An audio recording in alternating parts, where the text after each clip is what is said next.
कुठे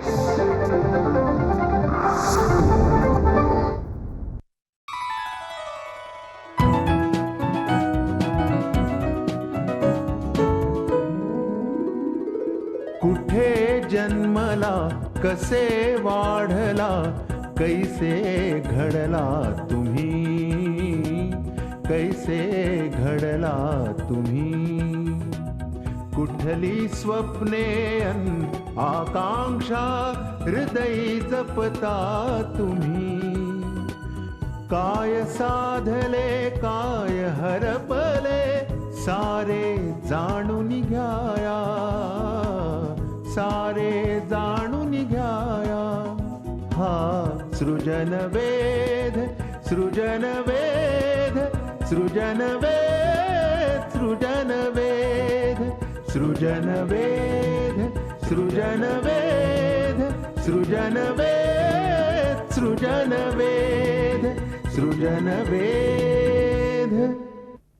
वैद्यकीय क्षेत्रातील कर्मयोगी म्हणून उभा महाराष्ट्र ज्यांना ओळखतो असे डॉक्टर ह.व्ही. सरदेसाई यांचा अनेक प्रकारे आपल्याला परिचय करून देता येईल. 5 पिढ्यांचा वैद्यकीय वारसा त्यांना लाभला आहे आणि अतिशय समृद्धपणे तो या पुढच्या पिढीपर्यंत ते पोहोचवत आहेत. वैद्यकीय सेवेला त्यांनी गेली 50 वर्ष वाहून घेतलेला आहे. हजारो रुग्णांचे आधारवड म्हणूनही ज्यांचा उल्लेख करता येईल. वैद्यकीय विषयासंबंधी गेली 50 वर्ष आपल्या लेखनातून, आपल्या भाषणांच्या मधून जे सतत जागरणाचं काम करतायत असे डॉक्टर सरदेसाई, ज्यांचं लेखन आणि अतिशय अभ्यासपूर्ण भाषणं यांना आजच्या समाजामध्ये सुद्धा अतिशय महत्त्वाचं स्थान आहे. अतिशय सोपं लेखन, अतिशय सोपं बोलणं, यातून एका अर्थाने वैद्यकीय विषयांच्या विषयीचं समाज प्रबोधन ते करतायत असंच आपल्याला म्हणायला लागेल. निरामय जगण्यासाठी काय काय करायला हवं हे ते परोपरीने समाजापर्यंत पोचवत असतात. रुग्णाशी अतिशय मृदू बोलणारे, त्याला विश्वासात घेऊन त्याला आधार देणारे असे डॉक्टर सरदेसाई. आपलं MD आणि MRCP हे अतिशय महत्त्वाचं असं शिक्षण घेतल्यानंतर ते भारतामध्ये आले आणि त्यानंतर पुण्याला त्यांनी आपली प्रॅक्टिस सुरू केली. पण अतिशय आनंदाची गोष्ट अशी की इंग्लंड, अमेरिका आणि भारत इथल्या अतिशय नामवंत अशा संस्थांनी त्यांना फेलो हा मान दिलेला आहे. अनेक वैद्यकीय आणि सामाजिक संस्थांचे ते सल्लागार आहेत. आज तागायत त्यांचं अतिशय उत्तम काम त्या संदर्भामध्ये चाललेलं आहे. आपल्या वेळाचं अतिशय काटेकोर असं नियोजन करून उदंड काम त्यांनी केलं आणि ते करत आहेत.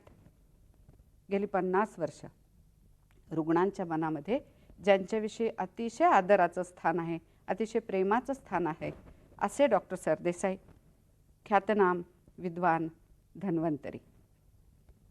तेव्हा त्यांना असं विचारावंसं वाटतं की 1959 मध्ये MRCP ही अतिशय दुर्मिळ अशी त्या काळातली पदवी घेऊन आपण पुण्यामध्ये आलात. खरं म्हणजे त्या काळात त्या पदवीच्या जोरावरती कितीतरी उत्तम नोकऱ्या आपल्याला मिळाल्या असत्या, भरपूर पैसा मिळाला असता. पण त्या काळातल्या पुण्यासारख्या गावात आपल्याला काय यावंसं वाटलं? मी आलो इथे पुण्याला, त्याला 2 वेगळी कारणं घडली. एक व्यक्तिगत कारण होतं.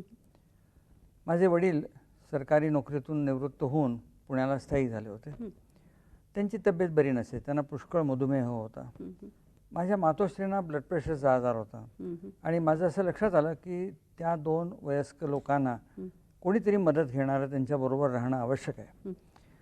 माझे बाकीचे भाऊ राहू शकत नव्हते, नोकरीनिमित्त बाहेर होते. माझा धाकटा भाऊ आर्मीत होता, तो राहणं शक्य नव्हता. त्यामुळे मग मी असा निर्णय घेतला की पुण्यातच यायचं, आईवडिलांच्या बरोबर राहायचं, जी काही मदत त्यांना लागेल ती आपण सतत द्यायची.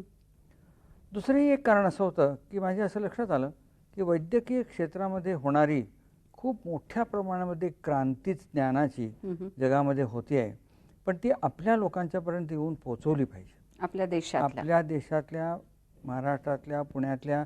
कारण अनेक ठिकाणी हे ज्ञान पोहोचतं आहे, पण ते सामान्य माणसापर्यंत जाऊन पोहोचत नव्हतं.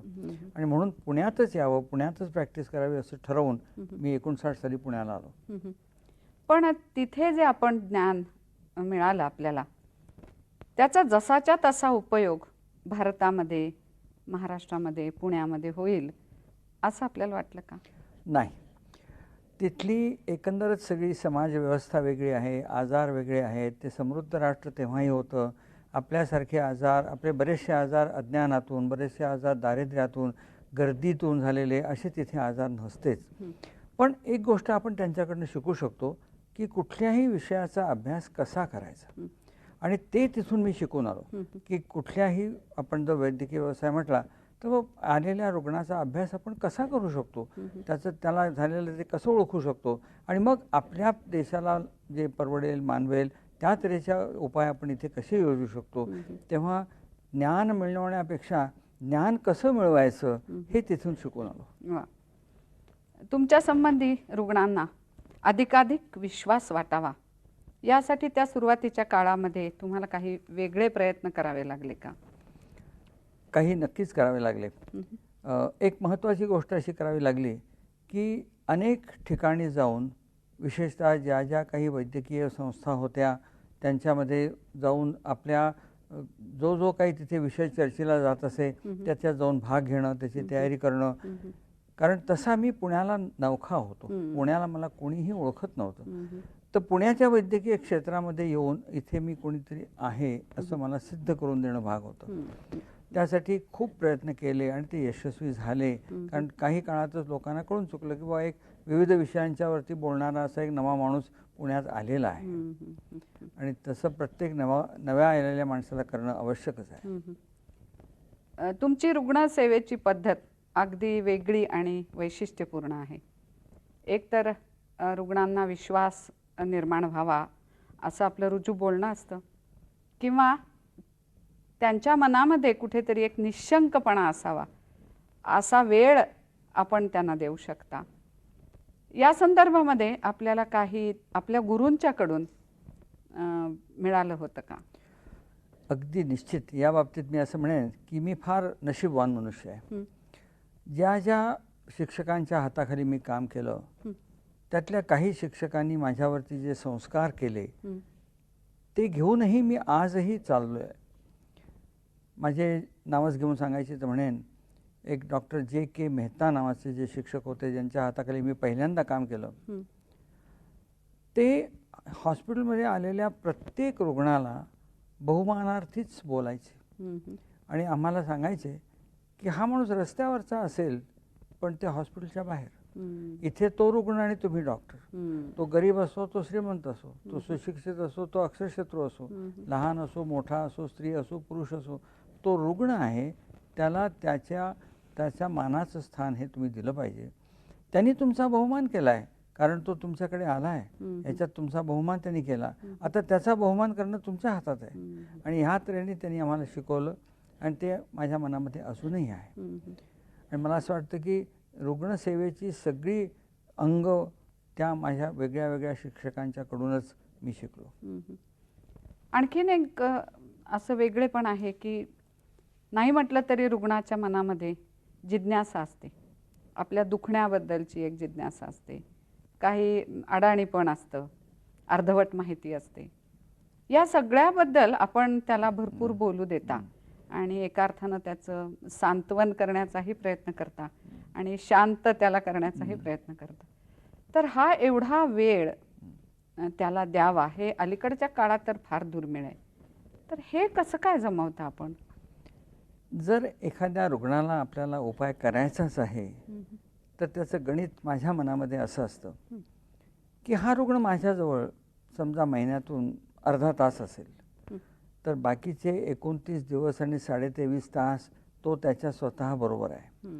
त्याला माहिती असणं आवश्यक आहे की माझा आजार काय आहे, का झाला, मी काय केल्याने तो वाढेल आणि मी काय केल्याने तो जाईल, ही औषधं माझ्यावर काय करणार आहेत, त्याचा हेतू काय आहे आणि त्याच्याकडनं मी काय अपेक्षा करणार आहे. ह्या जरी अगदी जुजबी वाटणाऱ्या गोष्टी समजावून सांगायच्या तर त्याला वेळ हा लागणारच. आणि त्या तशा वेळाची तयारी करूनच मला तिथे आलं पाहिजे. आणि मी त्या मानाने तितकेच रुग्ण बघू शकतो की जे मला अशा तऱ्हेने सर्व माझं समाधान होईपर्यंत मी त्यांच्याबरोबर वेळ घालवला पाहिजे. रुग्णाचं समाधान महत्त्वाचं, पण कदाचित माझ्या बाबतीत माझं समाधान अधिक महत्त्वाचं असं होतं. आजार हा एक शत्रू आहे आणि तो दोघांनी घालवला पाहिजे असं आपल्या एका लेखामध्ये मी वाचलेलं होतं. तर हे रुग्णाला पटवून देणं ही गोष्ट खरंच अवघड आहे. ते आपण कसं पटवून देता? एक तर मी असं पहिल्यापासून ठरवलं की रुग्णाशी मातृभाषेतच म्हणजे मराठीतच बोलायचं. दुसरं असं ठरवलं की आपल्याला जर त्याची एखादी तक्रार समजली नाही तर ती समजेपर्यंत त्याच्या मुळात गेलं पाहिजे. कारण त्या माणसाला तो काही वेगळे शब्द वापरू शकतो, त्याच्या काही वेगळ्या संकल्पना असू शकतात आणि तो जे शब्द वापरतो ते आपल्या परिचयाचे असत नाही. एखाद्या वेळेला खेड्यातून पाड्यातून त्यांची सगळी वेगळी असते. त्यावेळेला त्यांच्याजवळ बसून हे आहे का ते आहे का असं सगळं विचारून घेऊन आणि त्याचा आजार मला समजला आहे आणि त्याच्यावर मी उपाय करणार आहे, इथेच त्या रुग्णाचा आजार दुरुस्त व्हायला सुरुवात होते. आणि म्हणून ती त्याची सुरुवात इथे झाली पाहिजे. त्याला मला सांगता आलं पाहिजे काय तुला झालं आहे, का झालं आहे, आणि त्या दृष्टीने जो काय वेळ लागेल तो खर्च करू, त्याला समजेल अशा भाषेत मी सांगेन. म्हणजे सगळ्या इंग्रजी समजणारे लोक थोडे, मराठी समजणारे लोक जास्त, तेव्हा तशी मराठी भाषा वापरून आणि समजेल असे सोपे शब्द वापरून हे आपण त्यांना शिकवणं हे मी माझं आद्य कर्तव्य समजतो. रुग्णांशी संपर्क ठेवण्याची आपली आणखीन एक पद्धत आहे. एवढा बहुमूल्य वेळ तर आपण देताच, पण त्याच्याबरोबर रुग्णांच्याकडून पत्रांनी आपण त्याची माहिती मागवता आणि त्याला स्वतः हाताने पत्र लिहिता. हे तर मला असं वाटतं की रुग्णांचं भाग्यच आहे अशा प्रकारचा सल्ला मिळणं. तर हे इतकं पहाटे 5 वाजल्यापासून दुपारी 2 वाजेपर्यंत आजही आपण काम करताय. दिवसभराचं आपलं नियोजन आणखी वेगळं असतंच, त्याच्यामध्ये हे पत्रलेखन आणि सविस्तर पत्रलेखन हे कसं काय जमवता आपण? त्यालाही एक हेतू आहे माझ्या मनामध्ये. एक मी रुग्ण पाहिला की मी त्याला साधारण 3 महिन्याचं औषध सुचवतो. सातारा, सांगली, मिरज, कोल्हापूर, रत्नागिरी लांबून पेशंट्स येतात, त्यांना वारंवार येणं कठीण आहे. 3 महिने हा मोठा वेळ आहे. 3 महिन्यात माणसाच्या प्रकृतीत बदल होऊ शकतो. आजची प्रकृती पाहून मी औषधं सुचवली आहेत, पण त्या प्रकृतीत बदल झाला तर कदाचित त्या औषधाची मात्रा म्हणजे त्यांचे डोसेस हे बदलावे लागतील, काही वाढवावे लागतील, काही कमी करावे लागतील, काही एखादं नवीन औषध घालावं लागेल, एखादं औषध थांबवावं लागेल. हा सल्ला मी त्या रुग्णाला पत्राने सहज देऊ शकतो. एकदा मी एक रुग्ण पाहिला की त्याचं सगळं चित्रण माझ्या मनात स्पष्ट झालं. त्याला काय संभाव्य होणं शक्य आहे हे मी जाणू शकतो, त्याला काय लागेल हेही मी जाणू शकतो. तेव्हा त्याचं पत्र आलं की मी त्याला माझ्या स्वतःच्या अक्षरात लिहितो, कारण माझं अक्षर सुवाच्य आहे, ते लक्की त्यांना वाचता येईल अशी मला खात्री आहे. आणि त्या दृष्टिकोनातून माझं पत्र त्यांना जातं आणि मला आलेलं कोणाचंही पत्र माझ्या टेबलावर 24 तास राहत नाही. एखाद्या दिवशी जर मला काम जास्त असलं आणि लिहिता आलं नाही तर मी पहाटे उठून ती पत्र लिहिलेली आहेत आणि अजूनही लिहितो, पण ती त्या दिवशी जातातच आणि ती माझ्या दृष्टीने फार महत्त्वाचं आहे. रुग्णाला पाहणं जेवढं महत्त्वाचं आहे, त्याच्याशी बोलणं जेवढं महत्त्वाचं आहे, तेवढा त्याच्याशी सतत पत्राने संपर्क ठेवणं मी महत्त्वाचं मानतो. आपल्यावरची रुग्णांची लिहिलेली काही पत्र वर्तमानपत्रामध्ये वाचायला मिळतात. त्यामध्ये आपला या पत्रासंबंधी फार मोठं समाधान व्यक्त झालेलं असतं. त्यातही आपली खास शैली आहे. मराठीत तर आपण लिहिताच, पण खास हिरव्या शाईमध्ये सुवाच्य अक्षरामध्ये, म्हणजे मला वाटतं कित्येक हजारो आपल्या रुग्णांनी आपली ही पत्र जपून ठेवली असतील. आणि मला असं वाटतं की रुग्णाच्या दृष्टीनं तोही एक फार मोठा आधार असतो. तेव्हा त्याचंही वेगळेपण हे नोंदवलं पाहिजेच, त्याला काही पर्याय नाही. आणखी एक वेगळं काम आपण गेले कित्येक वर्ष करताय की 64-65 सालापासून समाजाचं वैद्यकीय जागरण करावं असं एक व्रतच आपण घेतल्यासारखं झालेलं आहे.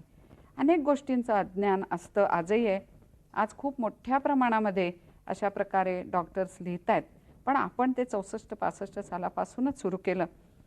मला वाटतं आपलं पहिलं पुस्तक आणि पहिलं व्याख्यानही घरोघर ज्ञानेश्वर जन्मती.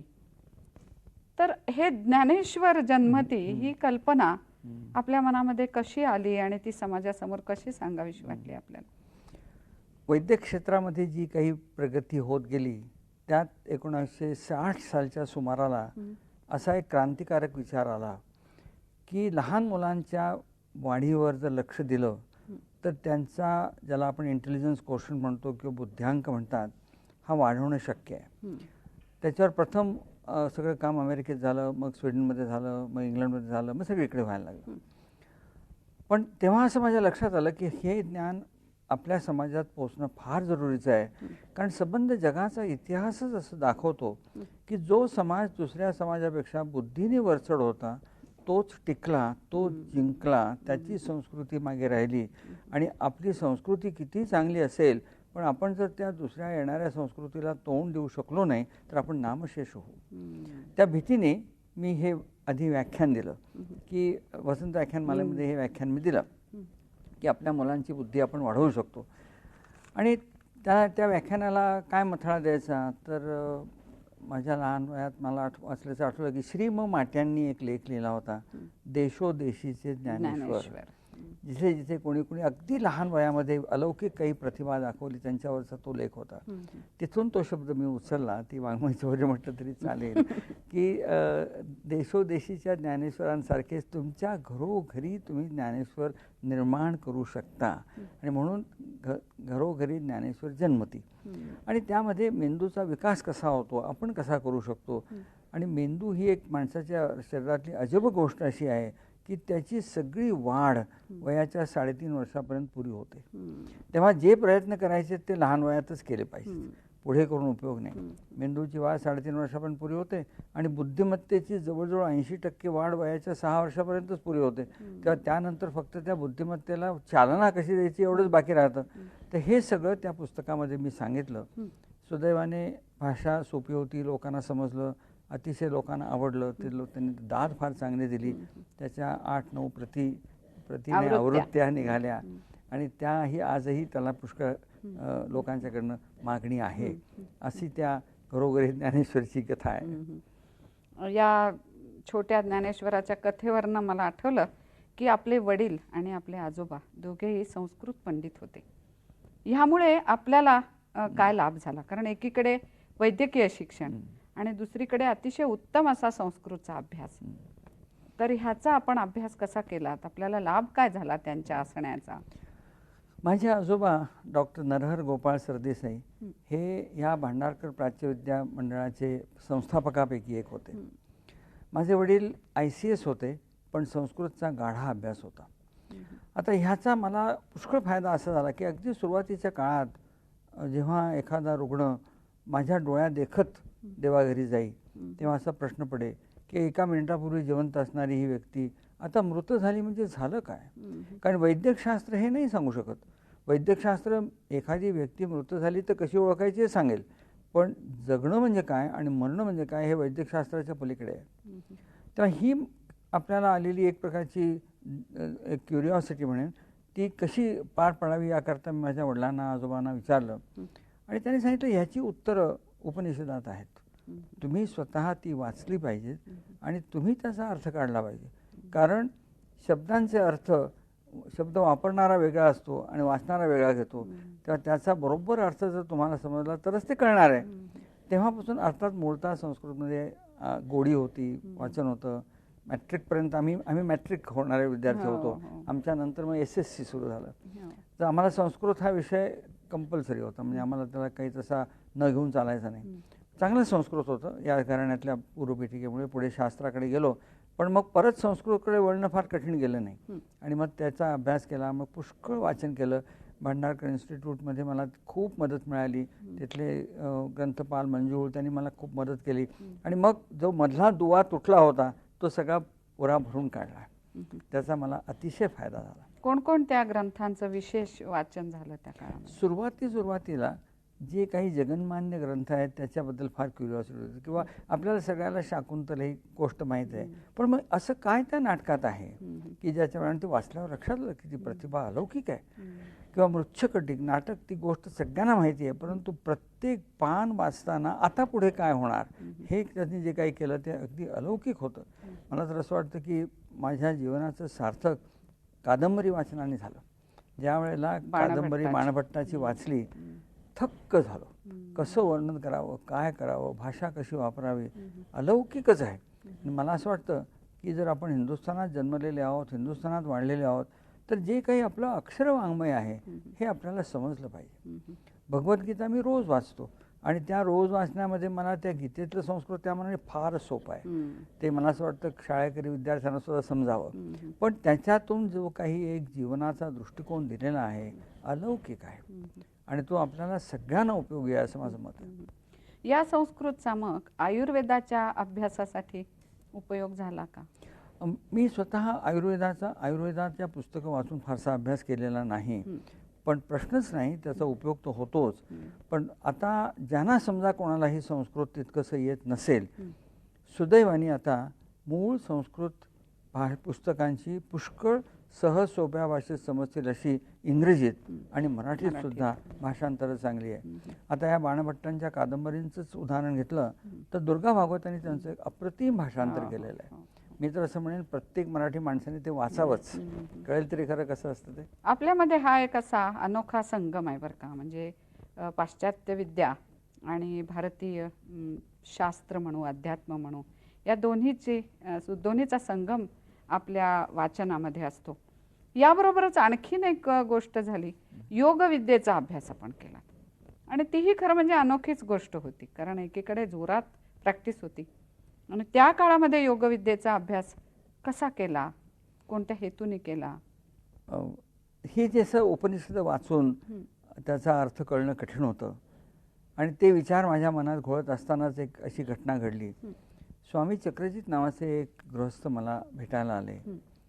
मला म्हणाले की मला तुम्हाला योगविद्या शिकवायची आहे. म्हटलं माझं आता वय जवळजवळ 40 वर्षाचं होतं, 38 वर्षाचा मी तेव्हा होतो आणि मी एकही आसन केलेलं नाही. माझं अंग कसं वळेल मला कळत नाही, त्यामुळे अंग वळण्याची काळजी करू नका, ते माझ्याकडे लागलं. पहाटे 5 वाजता फक्त सुचिरभूत होऊन तयार व्हायचं, एवढंच तुमचं काम. ते बरोबर पहाटे 5ला माझ्या घरी यायचे. ते मला अजिबातच कठीण नव्हतं, कारण मी पहाटे उठणारा मनुष्य आहे, त्यामुळे 5 वाजता मी तयार होत असे. 5 वर्ष एकही दिवस न चुकता, खाडे न करता स्वामी चक्रजित माझ्याकडे आले. अगदी सुरुवातीला साधी आसनं, प्राणायाम, बंध, मग वेगळ्या तऱ्हेच्या मुद्रा, मग हळूहळू प्रत्याहार, धारणा, ध्यान करत करत समाधीपर्यंत जे काही शिक्षण शिकवता येण्यासारखं आहे हे सगळं त्यांनी 5 वर्षात पुरं केलं. मग मला म्हणाले की जे काही शिकवता येणं शक्य आहे ते माझं झालं, आता ह्याची पुढची प्रगती तुमची आहे आणि ती करत राहिलो, आजही करतो आहे. आणि मला असं वाटतं की योगविद्या, योगशास्त्र हे एक करायचं शास्त्र आहे, वाचायचं, अभ्यासायचं, व्याख्यान देण्याचं शास्त्र ते नव्हे. आणि त्याचा स्वतःचा मला अतिशय फायदा झाला. पण स्वतःच्या फायद्याबरोबरच आपण आपल्या असंख्य रुग्णांना त्याचा फायदा करून दिला. मला वाटतं अनेक वर्ष आपण ती आसनं शिकवलीत सुद्धा आणि आजही सल्ला देताना आपण त्याचा उपयोग करता, ही खूपच महत्त्वाची गोष्ट आहे. अलीकडे असं दिसतं की आरोग्याचं रक्षण करणारे डॉक्टरच स्वतःच्या आरोग्याकडे दुर्लक्ष करतात. त्या पार्श्वभूमीवर तरी खूप मोलाची गोष्ट आहे निर्व्यसनी पण आपलं आणि दिनक्रम अतिशय ठरवून केलेला. तर दिवसभराच्या कामाचं नियोजन आपण कसं करता? खूप प्रचंड काम करता आजही आपण. प्रचंड करतो असं काही नाही, पण काय झालेलं असतं की आपल्याला काय करायचं आहे याची माणसाच्या मनामध्ये एक चांगली कल्पना असणं आवश्यकच आहे.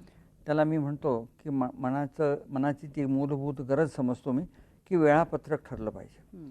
वेळापत्रक ठरवण्याकरता पहिली गोष्ट अशी माणसाला करावी लागते की आपल्या आयुष्याचं ध्येय ठरवावं लागतं किंवा माझ्या आयुष्याचं ध्येय काय आहे. मग असं ठरवायला लागेल की मग ह्या पुढच्या 5 वर्षात मी त्यात काय करणार आहे. मग असं ठरवायला लागेल की पुढच्या 6 महिन्यात त्यात मी काय करणार आहे.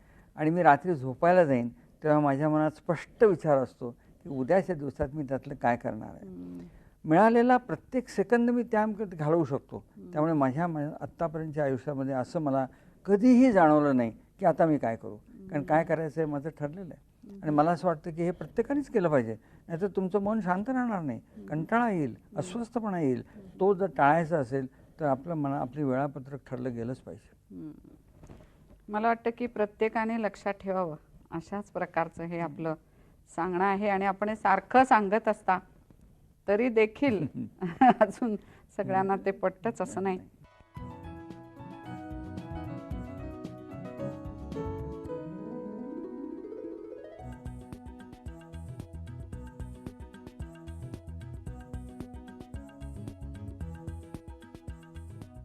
आजकालच्या धावपळीच्या काळामध्ये सुद्धा स्वतःच्या वेळेचं आणि स्वतःच्या कामाचं नियोजन करून त्याप्रमाणे ते पार पाडायचं ही अनोखी गोष्ट डॉक्टर सरदेसाईंच्यामध्ये आहे.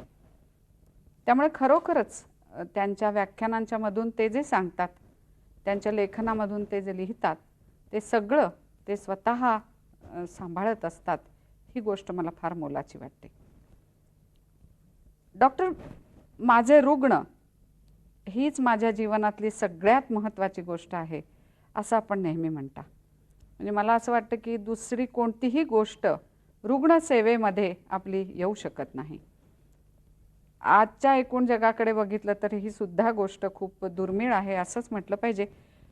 पण हे तरी आपण कसं जमवता? बाकीच्या आवडी निवडी, काही विरंगुळा, काम काम आणि काम, ह्याच्यातनं केवळ रुग्ण हा आपल्याला आनंद देणारा विषय हे देखील माझ्यासाठी कुतूहल आहे. असं आहे की जेव्हा मी वैद्यक शिक्षण सुरू केलं आणि असं लक्षात यायला लागलं की अनेक लोकांच्या आपण खरंच उपयोगी पडू शकतो, त्याच्याबरोबर असंही लक्षात यायला लागलं की बा आजार ही एक समस्याच असते. कोणाला का झालं, हे कशामुळे झालं, त्याच भागामध्ये असणारे तसंच अन्न घेणारे मग सगळ्यांना का झालं नाही, हे प्रश्न माझ्या मनामध्ये सारखे यायचे आणि ते प्रश्न सुटेपर्यंत मी अस्वस्थ होत असे.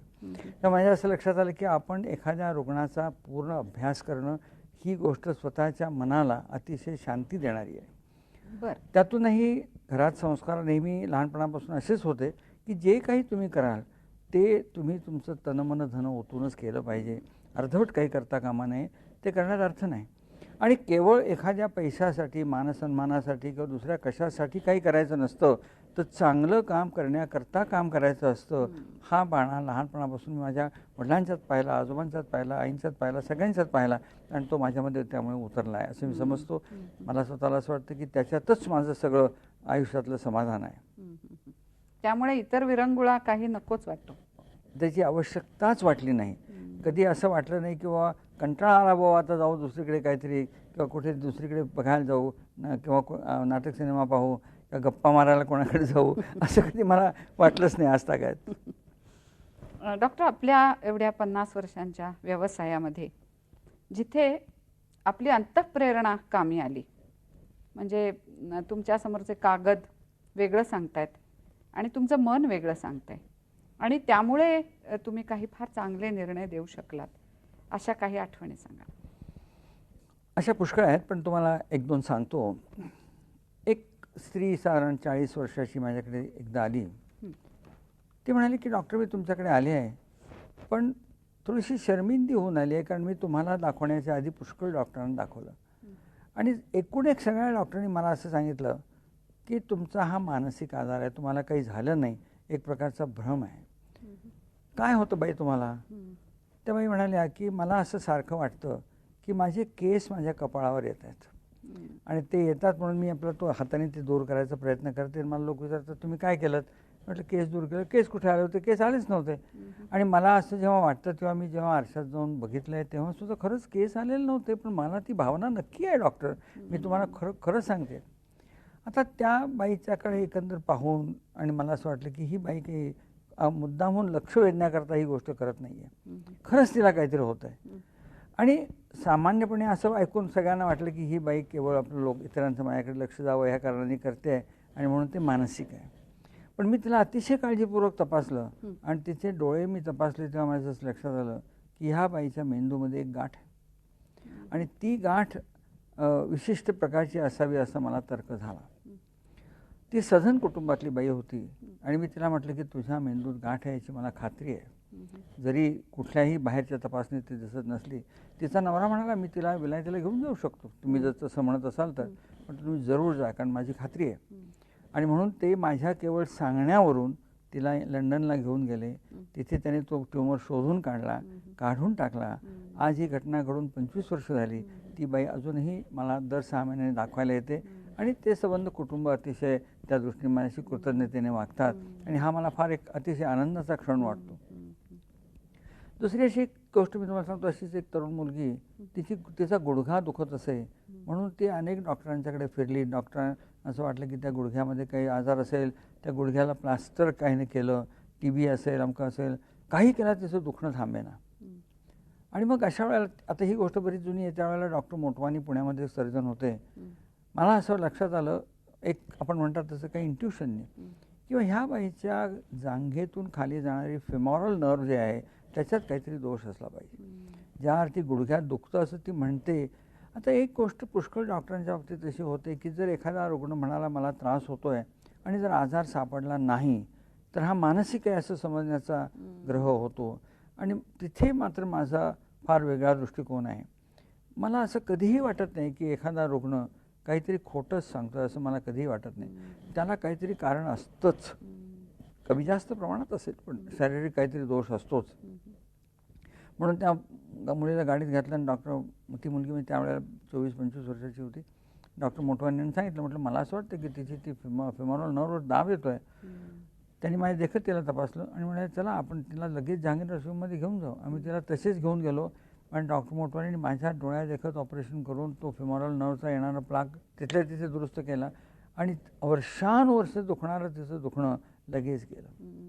आता ह्या सगळ्या ह्याच्यामध्ये एकच गोष्ट असते, रुग्ण काय सांगतोय तिकडे आपल्याला काळजीपूर्वक ऐकायला पाहिजे. रुग्ण सांगतोय तो त्रास खरा आहे आपण मानलं पाहिजे. आपल्याला समजलं नाही याचा अर्थ त्याला त्रास होत नाही असं अजिबात मानता कामा नये. ते समजेपर्यंत त्याचा पाठपुरावा केला पाहिजे, तर आपण त्याला मदत करू शकतो. डॉक्टर, आपण मनाचा अभ्यास मनापासून केला आणि भारतीय अध्यात्म, भारतीय तत्वज्ञान याचाही केला. या सगळ्याचा उपयोग आपल्याला ही सेवा करताना होतो का आणि कसा होतो? निश्चितच होतो. शरीर जे काही माणसाचं समोरून दिसतं हे त्याच्या मनाचं एक प्रतिबिंब आहे असं मी समजतो. मनात ज्या गोष्टी घडतात त्या घटनांची प्रतिबिंब आपल्या शरीरावर पडतात. त्या घटना तिथे होत आहेत असं आपल्याला वाटतं. उदाहरणार्थ समजा कोणी आपलं बोट एखाद्या टेबलाला लावलं तर त्या बोटाला स्पर्श होतोय असं त्याला वाटत राहतं. वस्तुस्थिती तशी नसते. वस्तुस्थिती अशी आहे की बोटातून निघालेली संवेदना हातातून, खांद्यातून, मानेतून, मज्जारज्जूतून मेंदूत जाते आणि मेंदूत समजण्याची क्रिया होती जी काय व्हायची ती आपल्याला कधीच कळत नाही. पण आपल्याला एवढं कळतं की आपल्या बोटाला स्पर्श झाला, आपल्याला कळतं की आपल्या पोटात दुखत आहे, आपल्याला कळतं की आपल्या छातीत धडधडत आहे. आपल्याला जिथे जिथे शरीरात त्रास होतो तिथे आजार असेलच असं नाही, किंबहुना बऱ्याच वेळा नसतोच. तेव्हा काय तिथे होतंय वर हे शोधून काढणं हे आमचं पहिलं काम आहे. तेव्हा आम्ही शरीराचे डॉक्टर्स खरे, पण शरीर हेच जर मनाचं प्रतिबिंब आहे तर मन काय ते समजून घेतलंच पाहिजे. म्हणून मी पुष्कळ मनाचा अभ्यास केला. ते करत असताना मला अशी एक विलक्षण गोष्ट लक्षात आली. 50 वर्षापूर्वीची गोष्ट आहे, आज परिस्थिती थोडी बदललेली आहे, की पाश्चिमात्य वैद्यकशास्त्रामध्ये मनाचा जो अभ्यास आहे तो बराचसा मानसिक विकृतींचा आहे. आणि मनाचा अभ्यास भारतीय शास्त्रज्ञांनी जो केला तो अलौकिक आहे. पातंजल सूत्र हे संपूर्ण भारतीय मानसशास्त्रच आहे आणि त्याचा अभ्यास जर कोणी करेल तर माणसाच्या मनाचे सगळे बारकावे त्याच्या सहज लक्षात येऊ शकतील. पण मनाचा विचार करताना जे काय आपण समजू मानसशास्त्र त्याची जी मर्यादा आहे आणि तत्त्वज्ञानाची मर्यादा आहे त्यांची रेष फार अस्पष्ट आहे. कुठे तत्त्वज्ञान संपतं आणि मानसशास्त्र सुरू होतं सांगणं फार कठीण आहे. त्यामुळे तत्त्वज्ञानाचाही अभ्यास करणं भाग होतं. आणि जसा मी तत्त्वज्ञानात अभ्यास करायला लागलो तसं लक्षात आलं की अध्यात्म आणि तत्त्वज्ञान यांची रेषा फार अस्पष्ट आहे. तेव्हा हे सगळंच समजायला पाहिजे.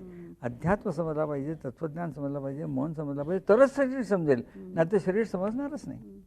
म्हणून याचा हा स्वतःच्या सुखासाठी केलेला अभ्यास आहे. अलीकडे विज्ञान आणि अध्यात्म यांची जोड घालण्याचा एक नवा विचार येतो आहे, त्याच्या संबंधी काय वाटतं आपल्याला? तसं पाहिलं तर विज्ञान आणि शास्त्र हे वेगळं नाही. कदाचित शास्त्र हे आत असेल, आपल्या आपण आत बघण्याचं जे शास्त्र आहे त्यालाच आपण विज्ञान म्हणतो. बाहेर जे आपण बघतो त्याला आपण इतर शास्त्र म्हणतो. फिजिक्स, केमिस्ट्री, बायोलॉजी ही बाहेरची शास्त्र आहेत.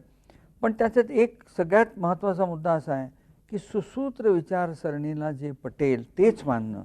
मग ते अध्यात्मातही तेच आहे. सगळे अध्यात्मातले जे काही दिग्गज आहेत ते तुम्हाला असं सांगतील की अमुक एक व्यक्ती म्हणते, अमुक एक ग्रंथ म्हणतो म्हणून ते मानायचं, हे खरं नाही. तुमच्या स्वतःच्या सुसूत्र विचारसरणीला जे पटेल, तुमच्या अनुभवाला जे आलेलं असेल तेच तुम्ही स्वीकारलं पाहिजे. आणि तसं जेव्हा तुम्ही स्वीकाराल मग ते तुम्ही अध्यात्माच्याच बाबतीत करा अथवा शास्त्राच्या बाबतीत करा, एकच आहे. तर त्या दोघात फरक आहे असं मला बिलकुल वाटत नाही. आपण वेगवेगळी पुस्तकं लिहिलीत, विविध वृत्तपत्रांच्या मध्ये, मासिकांच्या मध्ये, साप्ताहिकांच्या मध्ये अनेक वर्ष आपण लेखन करताय. त्या लेखनाचं असं वैशिष्ट्य आहे की कोणीही ते वाचावं त्याला ते समजतं. तर आपण एवढे विद्वान, संस्कृतचेही विद्वान, इंग्रजीही उत्तम, म्हणजे आपल्या घरी पाणी भरते इतकं त्याच्यावरती आपलं प्रभुत्व, असं असूनही सर्वसामान्य माणसासाठी इतकं सोपं, सहज आणि नेमकं त्याच्या मनापर्यंत पोहोचेल असं लिखाण आपण कसं करू शकलं? आपल्यासमोर काही आदर्श होता का कोणाचा? तसे आदर्श होते. मगाशी मी म्हटलं तसं श्रीम माटे, त्यांचं लिखाण अतिशय सोपं होतं. अनेक लोकांचं लिखाण सोपं होतं, पण मी स्वतः असं पाहिलं, मी विद्यार्थी होतो आणि अजूनही विद्यार्थी आहे, मी शिक्षक होतो आणि अजूनही शिक्षक आहे. मी अशा तऱ्हेचे शिक्षक पाहिले की एखादा विषय शिकवताना त्यांची विद्वत्ता दिसे पण विषय समजायचा नाही. मग असं वाटायचं की हे शिकवण्याला काही अर्थ राहिला नाही. आपण कोणाला शिकवतो आहोत याचा पहिला विचार, ज्याला शिकवतो त्याची पातळी काय आहे ह्याचा विचार, त्या पातळीच्या एक पायरी खाली जाता आलं पाहिजे. तिथून शिकवायला सुरुवात केली तरच त्याला ते समजणार आहे, हे मला विद्यार्थी दशेपासून लक्षात आलेलं होतं. आणि जरी मी विद्यार्थी होतो तेव्हासुद्धा मी शिकवत होतोच आणि अजूनही शिकवतोय. मला असं लक्षात येतं की आपल्या समाजाची जी पातळी आहे तिथे गेल्याशिवाय आपल्याला ती समजावून सांगता येणार नाही. त्यासाठी शब्द सोपे वापरावेत, त्यासाठी वाक्य लहान करावेत, त्याचे समजणं हाच त्याचा गाभा आहे. माझी विद्वत्ता दाखवणं हा गाभा नाही, हे मला अगदी प्रामाणिकपणे पटलं आणि म्हणून मी हे असं करतो. डॉक्टर, आयुर्वेद, होमिओपॅथी किंवा आणखी अनेक पर्याय आता उपलब्ध आहेत. आपण ॲलोपॅथीचे अभ्यासक आहात. आपला एखाद्या रुग्णासंबंधी जर काही पर्याय शोधायची वेळ आली, किंवा आमच्यासारखे रुग्ण असतात की जे हे घेऊन बघू ते घेऊन बघू असं करतात, तर यासंबंधी आपल्याला काय वाटतं? कुठच्या मार्गाने जावं रुग्णांनी, किंवा डॉक्टरनी एकच पॅथी सतत निवडावी का? प्रत्येक पॅथी ज्याला आपण म्हणू किंवा पद्धत आपण असे शब्द वापरू शकू, यामध्ये काही फार चांगलं आहे आणि प्रत्येक पद्धतीच्या काही मर्यादा आहेत. कोणतीच पद्धत संपूर्णपणे अगदीला आदर्श म्हणू अशी नाही, पण प्रत्येक पद्धतीने, आता उदाहरण सांगायचं तर समजा एखाद्या व्यक्तीला निमोनिया झाला तर त्याला पेनिसिलिन देणं हे आवश्यकच आहे, त्यांनी त्याचा जीव वाचेल. मग त्याला, ज्याला आपण ॲलोपॅथी म्हणू, हे घेणं भागच आहे. पण प्रत्येक शास्त्रात, आयुर्वेदामध्ये काही चांगलं आहे, होमिओपॅथीमध्ये काही चांगलं आहे, नेचर क्युअरमध्ये काही चांगलं आहे, योगामध्ये काही चांगलं आहे, ॲक्वेपंक्चर, ॲक्वेप्रेशरमध्ये काही चांगलं आहे, फ्लावर रेमेडीजमध्ये काही चांगलं आहे, क्रोमोथेरपीमध्ये चांगलं आहे. अनेक तऱ्हेच्या विषयांचा मी अभ्यास केला आणि माझ्या असं लक्षात आलं की प्रत्येक पॅथीमध्ये काहीतरी निश्चित चांगलं आहे. सगळ्या विषयांचा कोणालाही तज्ज्ञ होणं शक्य नाही, पण निदान कुठल्या पॅथीमध्ये काय आहे एवढं तरी त्यांनी समजून घ्यावं, असं माझ्या सर्व डॉक्टर मित्रांना एक अपील आहे. किंवा प्रत्येक शास्त्र चांगलं आहे. आता प्रत्येक शास्त्रातली जी औषधं आहेत ती मात्र त्या त्या शास्त्रातल्या तज्ज्ञांनीच वापरावीत. आणि दोन वेगळ्या वेगळ्या पद्धतीमध्ये वापरणारी औषधं एकत्र घेण्यामध्ये एक धोका संभवतो. तो असा की मला ॲलोपॅथिक औषधांचे शरीरावरचे परिणाम माहीत असतील, पण त्या औषधांचा आयुर्वेदिक औषधांच्यावर काय परिणाम होतो हे मला कळणार नाही. तीच गोष्ट एखाद्या आयुर्वेदिक तज्ज्ञ माणसाला त्यांच्या औषधांचे वातपित्त कफावर काय परिणाम होतील हे माहिती असेल, पण आमच्या औषधांच्यावर काय परिणाम होतात हे त्यांना माहिती असणार नाही. त्यामुळे ही दोन औषधं एकत्र आली तर त्याच्या शरीरावर काय परिणाम होईल कोणालाच कळणार नाही. तर औषध हे एकाच पॅथीचं माणसाने घ्यावं. परंतु औषधाच्या पलीकडे पुष्कळ गोष्टी सांगता येतात. पथ्य सांगता येतं, व्यायाम सांगता येतो, स्वच्छ कसं राहावं सांगता येतं, जीवनशैली कशी ठेवावी हे सांगता येतं.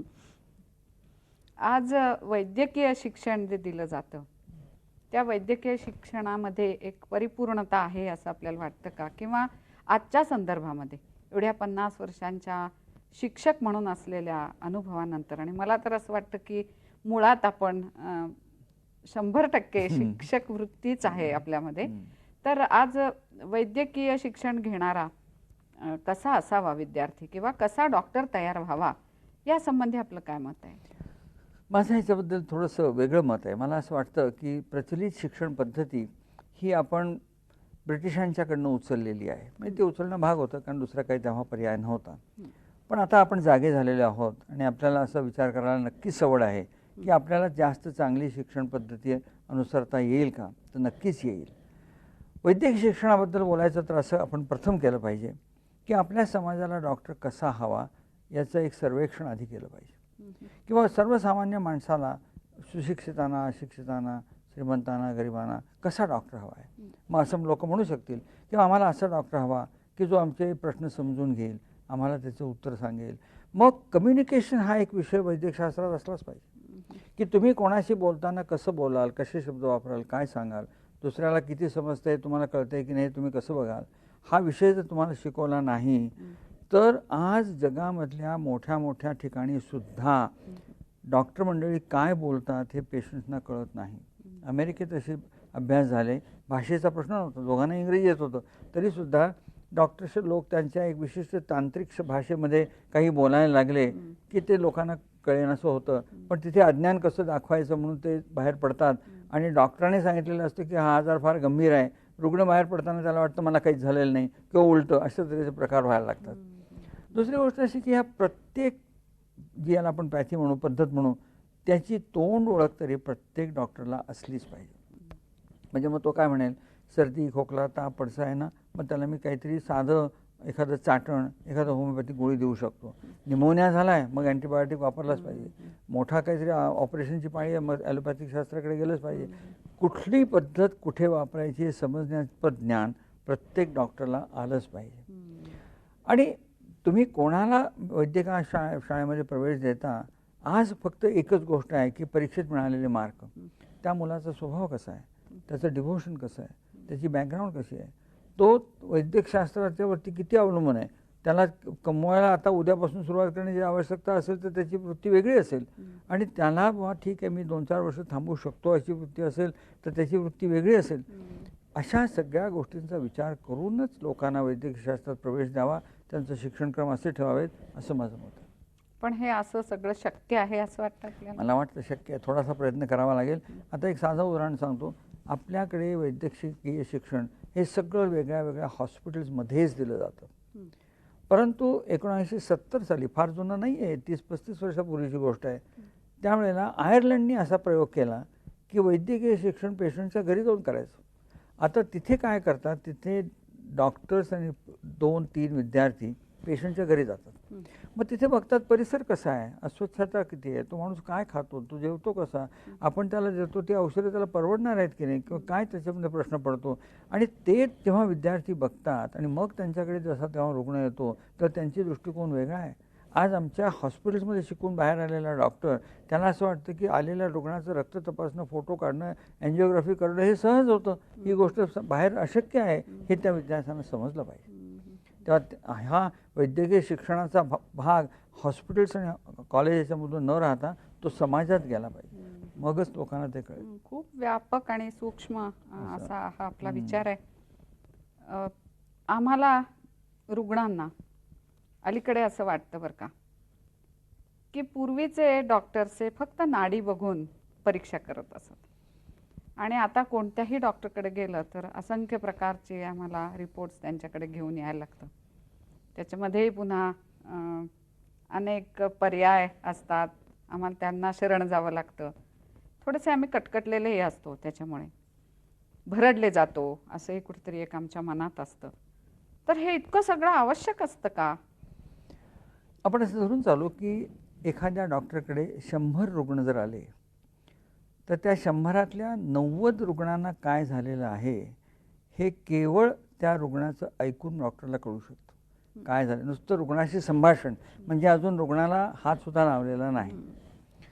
राहिलेल्या 10 पैकी किमान 3 लोकांचं निदान त्या रुग्णाला तपासून होऊ शकतं. अजून 1-2 रुग्णांचं निदान हे काही आपण दिलेल्या औषधांचा परिणाम काय झाला याच्यावरनं कळू शकेल. पण 4-5% रुग्णांचं निदान करण्याकरता काही तपासण्या आवश्यकच आहेत. कदाचित सोप्या असतील, कदाचित नुसती लघवी तपासून त्यात साखर आहे की नाही एवढं बघणं असेल, कदाचित नुसतं रक्त तपासून त्याच्यामध्ये या खोकल्याचं कारण इओझोनोफिलिया एवढं असेल, फार मोठी तपासणीची गरज असेल असंही नाही.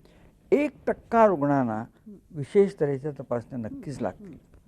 आता हा 1% कोण आहे हे न कळल्यामुळे सरसकट सगळ्यांच्याच तपासण्या करण्याचा कल व्हायला लागला, आणि तो कल व्हायचं एक जगातलं कारण आणि आता हिंदुस्थानात झालेलं कारण म्हणजे जर उद्या त्या रुग्णांनी त्या डॉक्टरवर फिर्याद केली की तुम्ही माझ्याकडे पुरेसे लक्ष दिलं नाहीत, तर कोर्ट डॉक्टरना असं विचारतं की तुम्ही ही तपासणी का नाही केलीत, तुम्ही एक्सरे का नाही काढलात.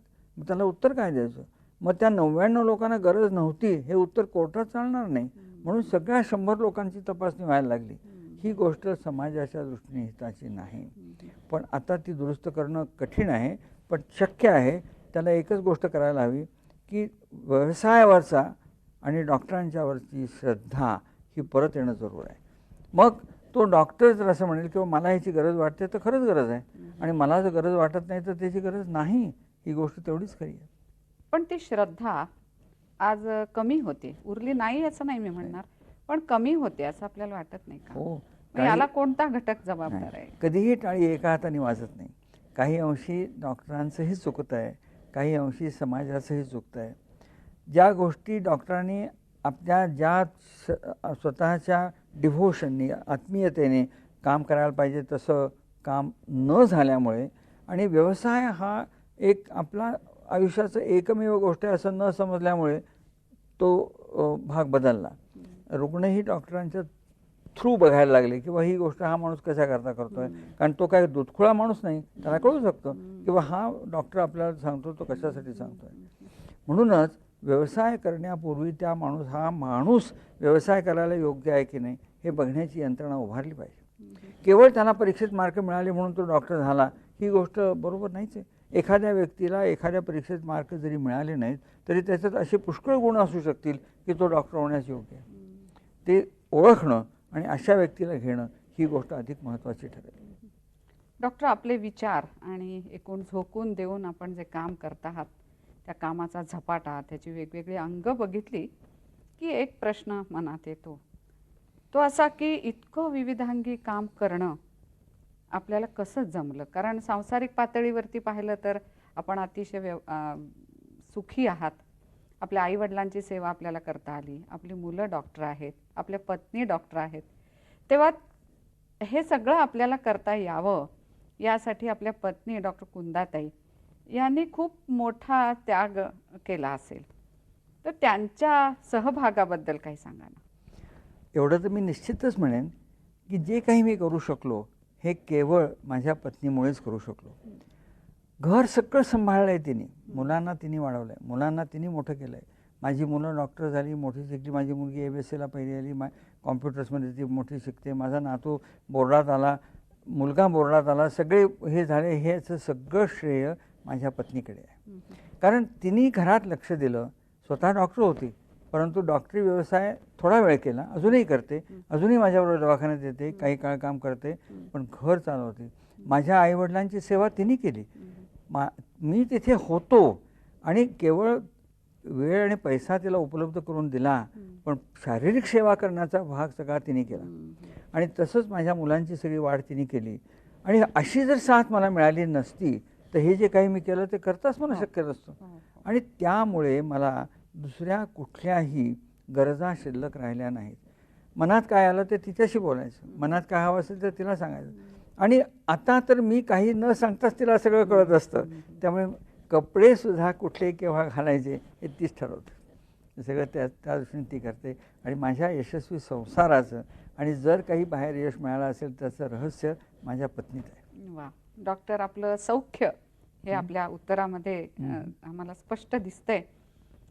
वैद्यकीय व्यावसायिक आपण, मनाची आध्यात्मिक ठेवण असलेले, भारतीय तत्त्वज्ञानाचे अतिशय गाढे असे अभ्यासक, सामाजिक भान असणारे, वैद्यकीय प्रबोधनाच्या वाटेवरती समाजाला नेऊन ठेवायचं आहे असं पहिल्यापासून ठरवून त्याप्रमाणे कार्यरत असलेले, आता 70च्या टप्प्यावरती तुम्हाला आम्हाला काय सांगावंसं वाटेल? मला असं सांगावंसं वाटेल की एक माणूस म्हणून आणि एक डॉक्टर म्हणून प्रत्येक माणसाने त्याच्या जीवनाचं ध्येय ठरवलंच पाहिजे. आता जसा एखादा माणूस अभ्यास करतो आणि त्याला लक्षात येतं की मानवी जीवनाचं ध्येय हे नेहमीच सुखमात्यंतिकम नित्यम यद्बुद्धिग्राह्यम अतींद्रियम असंच असतं. याचा अर्थ जे आपल्या केवळ मनाला शरीराला समजत नाही आणि केवळ बुद्धीने समजतं असं जे सुख आहे हेच मिळवलं पाहिजे. आणि हे सुख केवळ आध्यात्मिकच असतं.